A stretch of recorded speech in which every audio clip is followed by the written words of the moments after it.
different places now: Buffalo, Pittsburgh, Detroit, and I think we knew that was going to be difficult. So I say this, it's a good problem to have when you have that type of competition. I hope I answered your question. Coach, can you just talk about Tim Patrick specifically? Yeah, look, and that obviously was extremely difficult. You know, the other night in that preseason game, against Green Bay, he makes some plays. I've watched his progress, obviously his journey off of really 2 seasons, and the makeup and all the things that we look for. And, we visited for, a few minutes. I sent him a text today when I found out he was going to Detroit. I'm happy because I know Dan Campbell that well, and I think the world of Tim. And all of you that have covered him longer than I've coached him understand all the things he brings to the table, aside from just being on the field. So that was difficult. You had a couple receivers you weren't able to get on the practice squad, and Johnson and Virgil, who can go deep. Of all your receivers, how do you feel about the guys you have that can go? Yeah, look, we've got plenty of speed. Mims can get down the field. Reynolds, Franklin. Sills had a great camp, and so he kind of was the first guy we honed in on. Of course, LJ, we've got flexibility with a lot of these guys. The league allows you to bring 2 up per game, and I had conversation. I had an hour conversation with Beatty just relative to, hey, you're doing well. And part of the challenge is then roster management and trying to, how do I have my cake and eat it too? And so one way you might lose a player but get one, and the other way you might be able to keep 2 good young players. But I think he's had a fantastic camp. He and Sills, I mean, you can't help but notice him each day. So. Yeah, and look, that's never etched in stone either, that practice squad, but I feel like, man, we got all of our priorities that we were hoping to be able to retain. We lost the tackle, and that's part of it. Go ahead. He's been. Listen, his tape has been really good. We all saw the 2 or 3 sacks, but it's interesting when you sit up in that room and you just watch every snap from training camp and in the game, which we do. So not only of our own guys. Last night, I think we finished at like 1:30 in the morning, and we're watching this player from another team, this player from another team, this player from our team. And it gives you a better grasp as to where this guy's at. Certainly he was a guy that we had to really battle in free agency on, but man, his size and upside, he wasn't one we were considering. We felt like he made this team, and then we go through the process of who do we think can make it through waivers, and it's not a science. I would say so.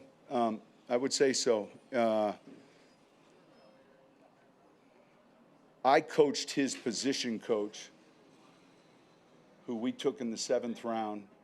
Now, Streif was 4 years before, 5 years before he started at tackle. Now, there was a season or 2 where he was the jumbo tight end, and everyone in the stadium got tired of hearing 74 reporting.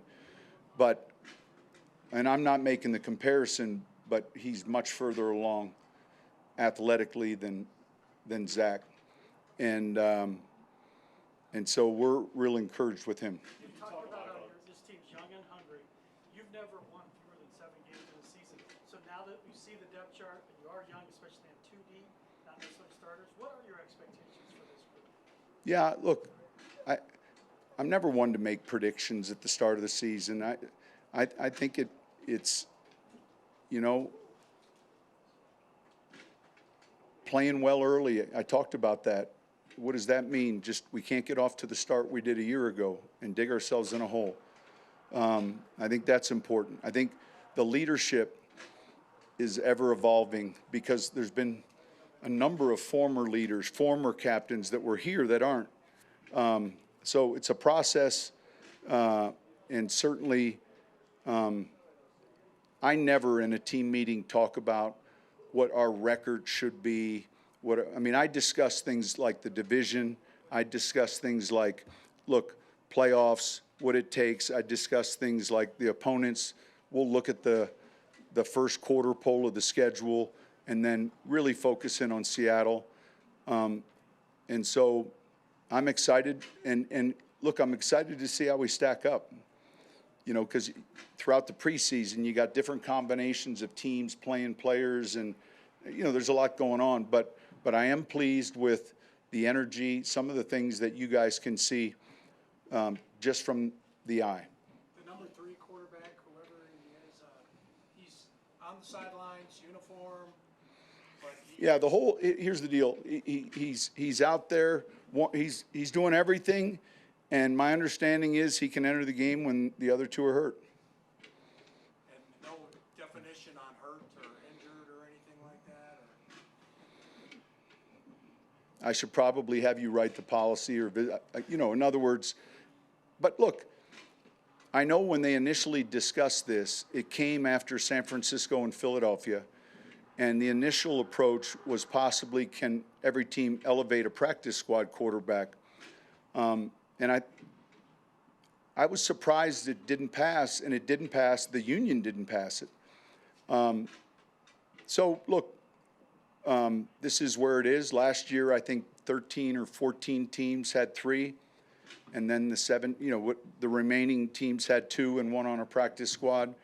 I think the exercise in your 53 and then your practice squad is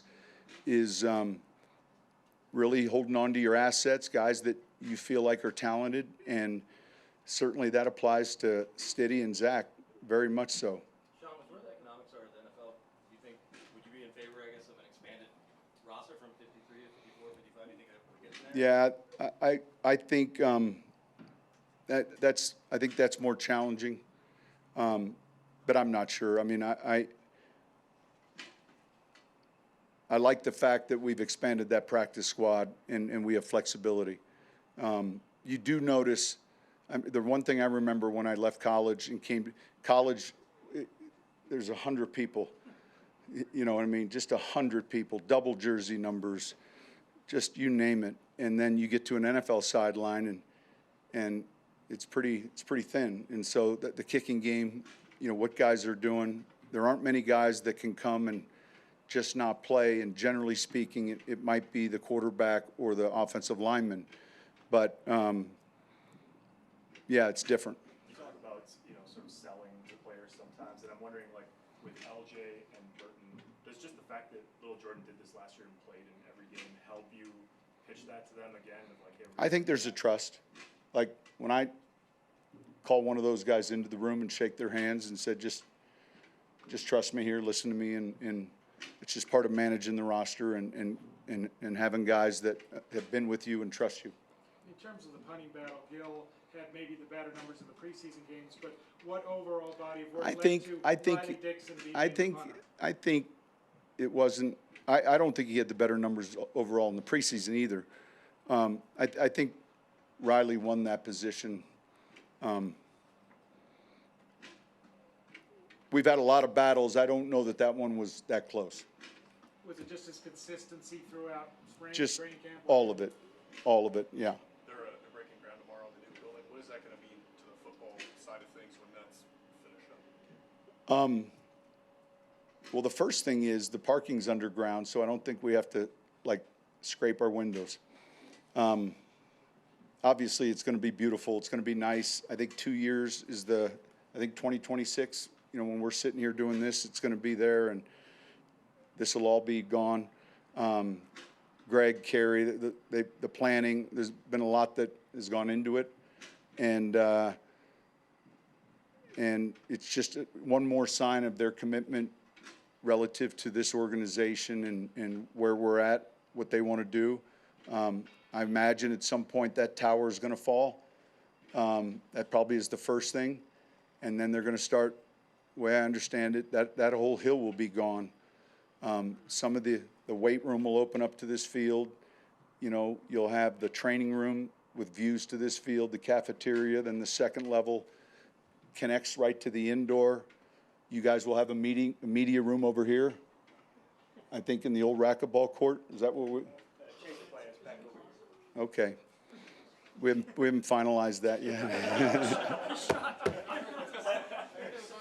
I didn't move you from here. I didn't do that. Sean, when you have, Down the hall from you, they said, that's All right, so I keep an eye on you.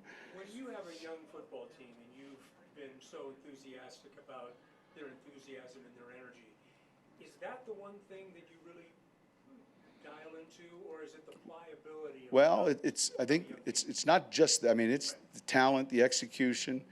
Look, our league has showed it to us every year. Tampa Bay, Los Angeles Rams, Houston Texans, you know, tune out. There, once again, there's the entertainment part of our business, and then there's the football side to our business. And so oftentimes we understand both very well, but you know, there's a, you know, prove 'em wrong mindset. Sean, George mentioned yesterday how he Who? George Payton mentioned how Troy Franklin's still like a work in progress. From what you saw in training camp, like what are the next steps for him?